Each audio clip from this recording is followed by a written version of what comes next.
Damn. I told y'all. Yeah. I said this is going to be some old bullshit. Yeah. But you had to go see it anyway. Yeah, well, you know, somebody had to. Your lazy ass didn't show up. But I tell you what, Corey was there the whole time sitting next to me, getting louder and louder and louder. He was Robert De Niro in Cape Fear at this one, except he wasn't laughing.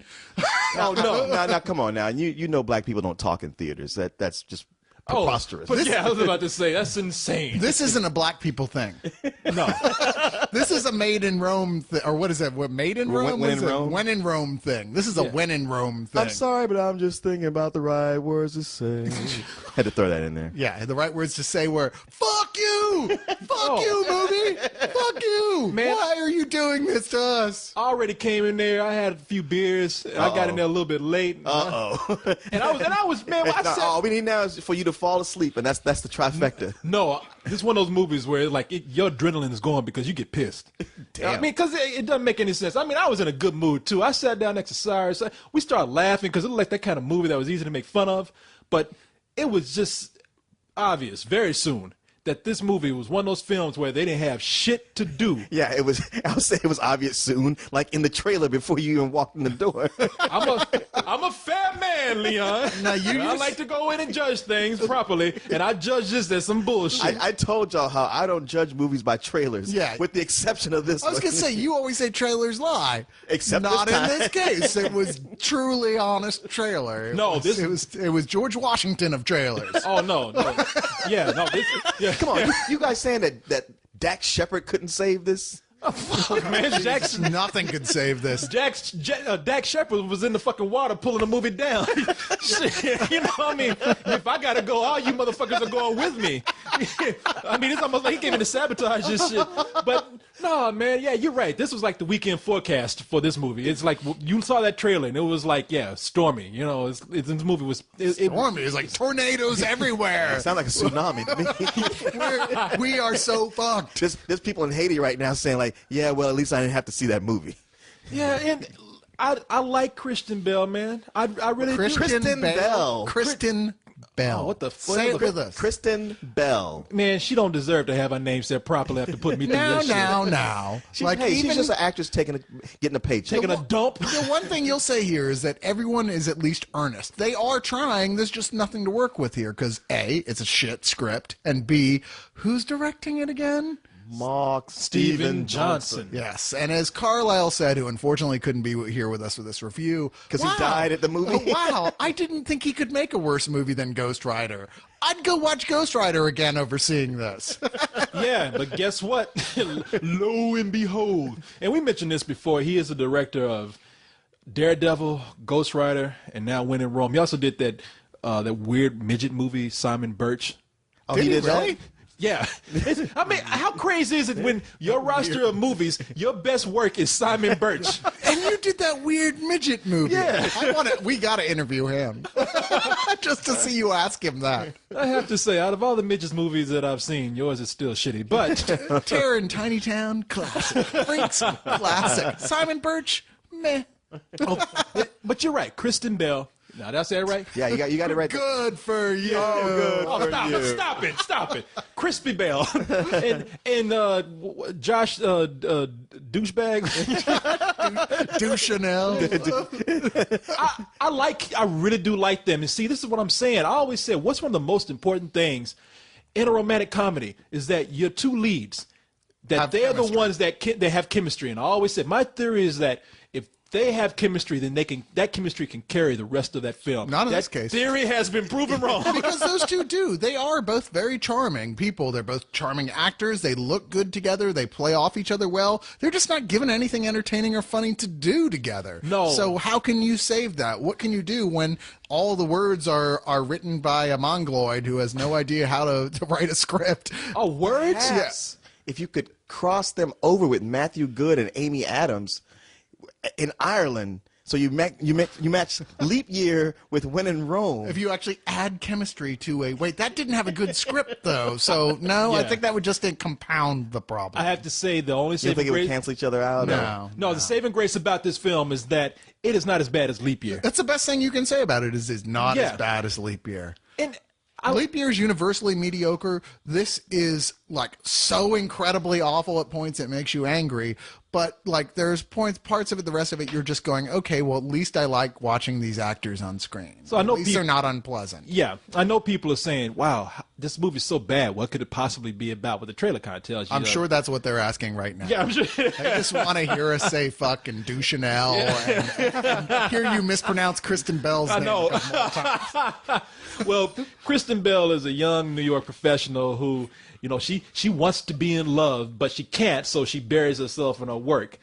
And she goes to Rome because her younger sister she found love before she did. She's getting married. So And she's like 14 as near yeah, as I she's can like, tell. when she came on the screen, I thought that she was, what's her name? I felt dirty. I thought she was Miley Cyrus. I know. I thought I felt dirty every time she's like kissing her Italian boyfriend. I'm like, what the? Like, don't touch her. She's just went through puberty yesterday. I know. Is she the teenage daughter from Modern Family? Yeah, exactly. Okay. That's who it is. Okay, Okay. yeah. I was like, no, don't touch her. Yeah, no, she looked like the female chipmunk when she came in. Yes, she did. Yeah, she Oh, my did. God. She She looked like totally a female did. chipmunk. She came in, I'm getting married. It was like, you're getting married? And where? In Kentucky. I'm about to say, in Virginia? West Virginia. And would he be your brother that you're married to? Hey, But man, that would work out well for you because y'all don't have no rules about brothers and sisters sleeping with West each other. Virginia.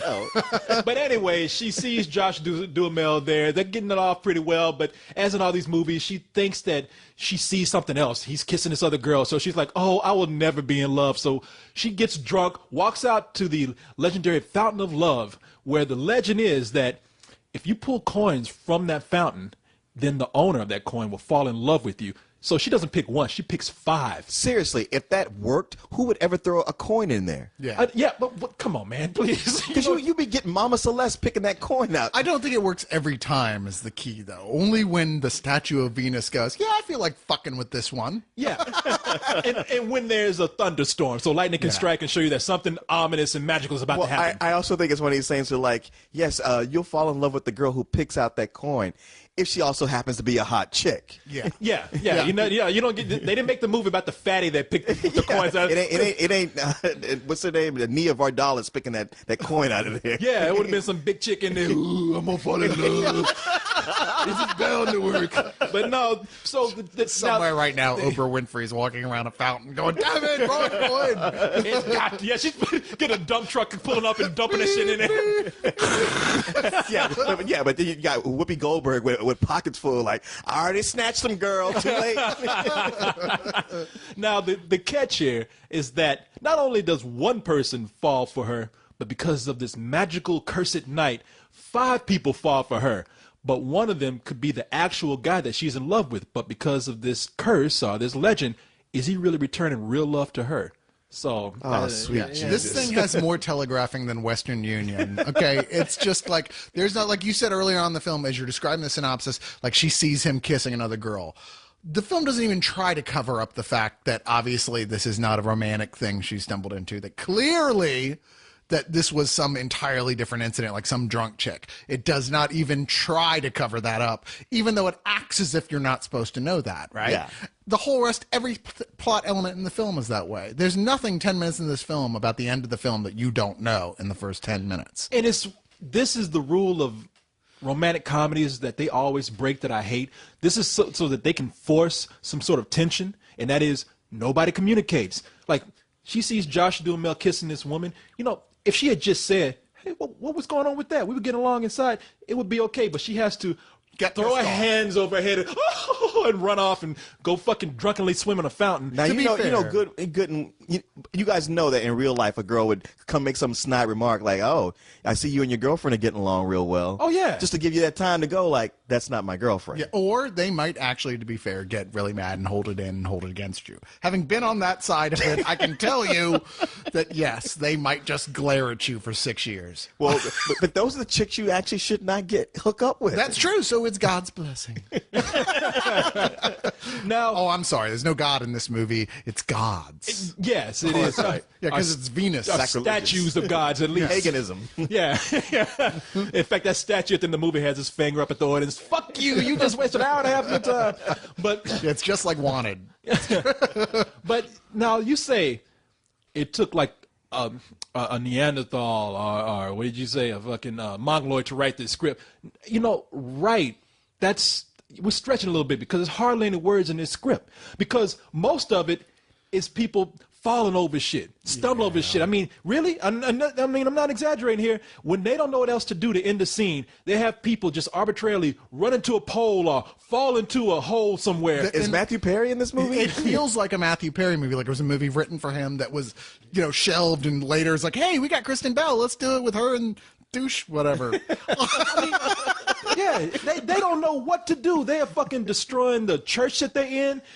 I can tell you about this 3 times where Josh Duhamel just randomly runs into shit. Almost runs into a pole, falls into a manhole. I mean, even Bugs Bunny's looking at this shit like, you gotta be fucking kidding me. Are you serious? The whole thing was that kind of goofy screwball, like in a sense, like it was a world that made sense. You might go, okay, but it's like when they do it, it's so awkward and out of place and dumb. It's like they want to sell us on these being real people that we care about. But they're not. They can't be. How can we take them seriously when they do things like, okay, let me just put it this way. There's a scene that Douchey decides to take Kristen Bell to a restaurant that is totally dark, pitch black. The servers all have night vision glasses. That's right? a real restaurant. Okay, well maybe I saw it on TLC or something. Maybe it is. Okay, that's Leon knows because he was grabbing people's asses and shit. Oh, excuse me. Sorry. But the waitress leads him in there, and it's supposed to be like, okay, like, oh, you see that, all right, this is plausible, this could exist. But right off the bat, they're falling over people's tables, hitting them in the head and stuff. I mean, it's like, it's preposterous. Right. And it devolves where all these guys magically show up in the restaurant, all with night vision goggles. All the guys that like all they're the in love with guys her. are in love with her. And she's walking out, getting her hands stomped on and stuff, crawling out of the restaurant. You're like, wait, how could any of this happen at all? It doesn't even make sense. But That restaurant would get sued back to the Stone Age. Well, it's like, where did they come from? How did they show up with night vision goggles? Well, that's what made me so mad. It's like it wasn't enough to just end scenes with people falling. I was like, all right, you know, this is bad, but you don't know what to do. Just end it with somebody doing some kind of pratfall. That's stupid, but whatever. But then they just put in a whole unnecessary scene that was an excuse for people to walk in the dark. Why? Just so they could fucking stumble over each other and do these goofy little fucking physical jokes. And I'm just like, all right, you know what? This is why I'm just saying fuck y'all, man, because you're not even trying here. Yeah, I'm going to make a comparison of all things to James Brown here with the whole, like, he'd go, hey, I need a line here. Wow, there you go. Here they were like, we need a line here. Fuck it, just have them fall into a hole. Yeah. And you know, these kind of movies, they have that same old music where when people are doing something funny, bloom, bloom, bloom, bloom. Oh, man. Bloom. And it's like, all right, y'all playing that cute music. But what makes me laugh is that I like the actors who are playing all the guys who are in love with her. Well, like we mentioned, Dan DeVito, Dax Shepard, Jason, what is that his name? John Heder? John Heder. And Will Forte. And Will Forte. These characters are annoying, but for some reason I like the actors. I mean, I don't hate them and they're pretty much straight up cartoons. Maybe that's why they were just kind of making me laugh in certain parts. They're all trying so hard. Yeah. None of them is doing a bad job. They're just not given anything good to do at all here. You know, when you were talking about the soundtrack there for a minute, and I have to address that because first 10 minutes of this film, 3 times they do the thing where the soundtrack's going and then it goes boo. Yeah, it's either like, or somebody's playing a record. But they literally they scratch the a record. You're in? Oh, wow. Yeah, like it literally in the sense that there's like a scene, the DJ playing, and they close in on the thing so you can see it at the inappropriate moment where he goes. You're like, wow. Yeah. People don't even do this in trailers anymore. The only thing that was missing, and I got to give him credit for this, only thing that was missing was that cat. And I hate that cat. You know the one I'm talking about. The one where when somebody falls or they throw something off in the distance, you hear it crash, you hear that. Yeah. That cat. I want to find that cat. I want to strangle that bitch. No, that cat's probably dead by now. No. That cat is busy working in the horror industry, fake scaring people. No, that cat is living in a mansion somewhere with 3 bikini bitches by the pool, living better than we are, with a little mojito, looking at the Y'all want to hear me do it again? Yeah, Big Daddy, do it again. All right. Ooh, we love that. We love you. He's definitely getting more pussy than I am. Y'all actually laughed at that? I was waiting for that. Oh. Actually, no, I was going to say something like hilarious. that. You beat me to it. I feel strangely disappointed and cheated now. You got to work harder than that, Cyrus. Yeah, We're used to you. And I can see that cat too, like getting a phone call with those bikini bitches next to him, like, phone call, Mr. Cat. Oh, wait a minute, hold on, babies. That's another $1 million right there. I got to take this. Yeah. But man, you know, I was gonna say these guys, I like them, but they're trying to make them cute. But if you throw money into that fountain, you don't come off as somebody who's in love with someone. You come off as a potential rapist, because all these guys do creepy things. They stalk this girl. They're chasing after her in the middle of the street. Just their jobs are creepy. I mean, the one guy's like a street painter. John, who is a Will Forte. John Yeah. Peter is a street magician who's terrible and really like you want to punch him in the face the moment you see him. He's wearing lots of eyeliner and kind of an emo haircut, and you're just like, okay, you're Chris Angel. You need to die. Yeah. I mean, they're freaky people, except for Danny DeVito, who is totally lovable, and she completely should have chosen him regardless of anything else. Yeah, I'm totally serious. He was the one that seemed like he was really not only in love with her, but could take care of her pretty well too. He was the one guy the script required, despite how little it made sense in the context, to be the one who like kind of was like, you know what? Love is about doing the right thing for people. And you're like, wow, this is a really nice guy. He deserves to be rewarded for being such a nice guy. Plus, he's a professional sausage maker. And I was like, you know what? Free sausage forever. I'm Infinite and forever. Danny, if you're out there and listening, I'll marry you. Well, and then, you know what? We're not going to give away the ending, but this movie had the nerve to try to have a Wizard of Oz ending. Serious. Are you serious? Yeah. I'll miss you most of all, Scarecrow. Yeah, he really leaned over and said that to me, and I looked at him and I was like, God damn it, I was thinking the same thing, man. It's so obvious. I mean, it's such a poorly written script. I mean, it is lazy. It is the example. This script and this film should be taken to film classes and showed to people that says, if you want to make money for being lazy and dumb, this is how you do it. If you want to have integrity and write good things, do not do this. You show it at film class when it's done. It's like, what'd y'all think of it? And they're like, oh, I thought it was all right. You know what? Get out of my class. You will never be a filmmaker. And then they go off and make something like this and be millionaires. But I like I'll just wrap it up here. I like the cast. I like the two leads in the movie. Josh Duhamel, I think he's somebody that is underused in Hollywood because he's been doing those stupid Transformers movies. He should be doing stuff like this. He's great as a leading man. What? He is great as a leading man. He should stop doing. He's great as a leading man in romantic comedies. Now, I know the money's there for the Transformers movies, but he should move on to doing more stuff like this. He's a great leading man. As far as the movie goes, though, outside of the actors and our two leads, this is what else can you say about it? It is not only generic, but it is trite, and that's why I give this some bullshit. Yeah, I wish I could, I'm fighting with myself on some level to give it the lowest possible rental, because you're right, all the actors are very earnest in here. They're very good. They're trying very hard with what they have, but what they have is nothing. I mean, I love Kristen Bell, I really do, and I think if she had the right script, she could be an A-list actress like overnight. But that script hasn't come yet, and it certainly isn't this one, and she needs to fire her fucking agent. This is some old bullshit. Yeah. Angelica Houston, I know she saw this as a juicy part similar to The Devil Wears Prada. Meryl Streep's role in that. Yeah. Because she's pretty much playing the same thing, but again, given nothing to do. I mean, she's so out of place in this film. So she's just pretty much Cruella DeVille. Not even that. I mean, she's just a generic mean woman at a desk. Yeah, she's who turns around instantly for no apparent reason and becomes a sweet, likable character, even though she hasn't done anything to make you feel that way about her. She, in fact, the script, you're waiting for her to be punished for being such an utter cunt.